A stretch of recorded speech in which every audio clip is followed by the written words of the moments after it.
на овие нови правила и колку Знаете, тие... системот, јас патувам во последно време постојано и тоа е сериозен проблем.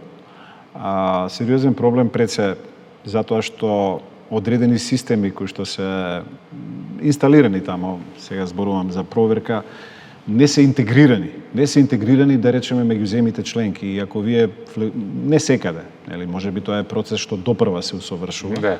Ако вие влезете во, да речеме, Франкфурт на аеродромот и таму ве сликаат и оставите отпечатоци од прстите,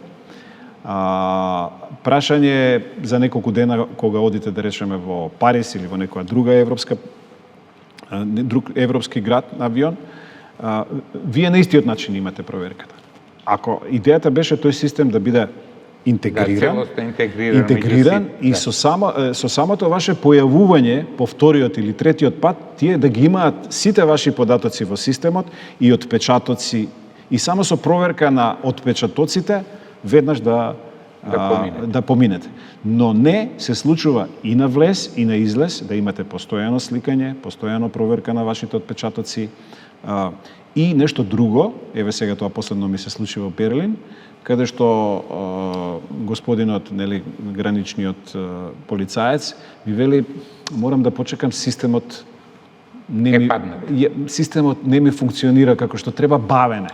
Со нас патуваше и бизнисмен од компанија која што е од IT индустрија, вели, очигледно вие не сте ги направиле вашите значи софтверот кој што не ви функционира, софтверските решенија не ви се совршени. Тоа е систем кој што бавно работи, ние како земји кандидати за членство сме на ист начин третирани како и сите други од светот. Ние сме трети земји и тоа е... Дали можеби МНР може да реагира, како што еве има информации од Грција, каде што најголем дел наши граѓани патуваат, да има олеснителни околности за граѓаните, како што тоа го најавија дека ќе биде за граѓаните од Србија. Тоа е работа на туристичките организации. Ние сепак како држава не би сакале да се мешаме во натрешните работи во смисла на тоа дека е тоа систем на безбедност и систем на правило донесено во Европската Унија.